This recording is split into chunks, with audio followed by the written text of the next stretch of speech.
ખેડૂત સફળ થાય અને આ ઉત્પાદન તમને ઓછામાં ઓછું વીઘે 2 થી 3 લાખ 4 લાખ પણ તમે જઈ શકે। ખેડૂત મિત્રો, આપણે ઉતાવળા થઈને મરચીનું વાવેતર કર્યું હતું। મલ્ચિંગની અંદર 45 ડિગ્રી તાપમાનમાં આપણે મરચીનું વાવેતર કર્યું હતું, તેમાં આપણે સફળ નથી થયા, પણ આપણે હાર નથી માનવાના। મરચીનું વાવેતર કરીને યોગ્ય ઉત્પાદન લેવાના છીએ। આપણી મરચી જે ખુલ્લામાં ઊભી હતી તે તાપમાનના લીધે બળી નથી, જોઈ શકો તમે આવડી ગ્રોથ થઈ ગઈ છે અને તેમાં મરચા પણ આવી ગયા છે, જોઈ શકો તમે। આમાં આપણે 16 થી 29 ની વેરાયટી હતી અને બીજી વેરાયટી પણ આપણે 2 વેરાયટી વાવેતર કર્યું હતું અને આ મલ્ચિંગ પેપરમાં સફળ નથી થયા।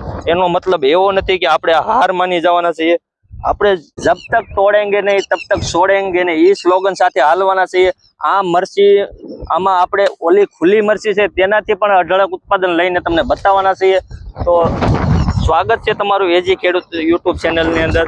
જોઈ રહ્યા છો આપણે મરચીનો પ્લોટિંગ કર્યો હતો, તેમાં આપણે સફળ થયા નથી, કારણ કે ઉનાળાનો આકરો તાપમાનની અંદર આપણી મરચીના રોપા બળી ગયા હતા। તેને જ આપણે સુધારે અને આપણે આ ચોમાસામાં વાવેતર કરવા જઈ રહ્યા છીએ।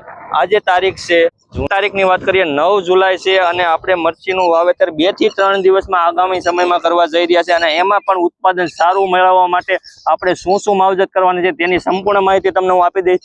તો જોડાયેલા રહેજો યુટ્યુબ ચેનલની અંદર। અને આપણે બીજું કે આમાં જે આપણે એક્સ્ટ્રા પાટલા પડ્યા હતા, એટલી જગ્યા પડી છે પાટલા, તેમાં પણ આપણે વાવેતર કરેલું છે, મલ્ટી ક્રોપિંગ કરેલું છે। તમે જોઈ શકો કે આમાં આપણે કોથમીરનું વાવેતર કર્યું છે, તે પણ આપણે 2 થી 3 પાંદડે થઈ ગઈ છે અને કોથમીરમાં પણ આપણે સારું એવું ઉત્પાદન લેવા માંગીએ છીએ। આગામી સમયમાં આપણે ઉપરની જે મગફળી છે તેમાં આપણે કોથમીરનું વાવેતર કરવા જઈ રહ્યા છે અને તેમાં પણ સારું ભાવ મળશે આપણને। આપણે આ પાટલા પડ્યા હતા તેમાં આપણે કોથમીર અને મેથી વાવેલી છે। મરચી આપણે કયા કારણોસર આપણે ફેલ થયા છીએ? 45 ડિગ્રી તાપમાન અને ઉનાળામાં વાવેતર કરેલું હતું।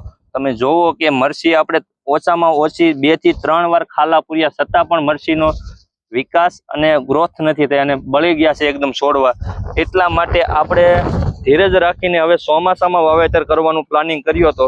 તો અત્યારે હવે ચોમાસું આવી ગયું છે અને આપણે નર્સરીમાં જશું ત્યારે પણ વિડીયો બનાવશું અને તેના માટે તમે આપણને વિડીયો જોતા રહેજો, જેનાથી આપણે આમાં અઢળક ઉત્પાદન, ખેડૂત સફળ થાય અને આ ઉત્પાદન તમને ઓછામાં ઓછું વીઘે 2 થી 3 લાખ 4 લાખ પણ તમે જઈ શકે એવું ઉત્પાદન થઈ શકે।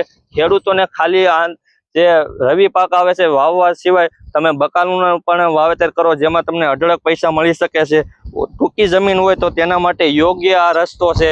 બાકી આપણે જ્યારે પણ આમાં જે પણ માવજત કરશું, વાવવાથી લઈને કાઢવા સુધી જ્યાં પણ વાવેતર આપણે જે પણ ટ્રીટમેન્ટ કરશું, દવા ખાતર અને જેનાથી ઉત્પાદન વધારે મળે તેના વિશે આપણે સંપૂર્ણ માહિતી આપશું। બીજું કે આપણે આ મરચીનું વાવેતર આવનારા દિવસમાં 2 થી 3 દિવસમાં જ કરવાનું છે।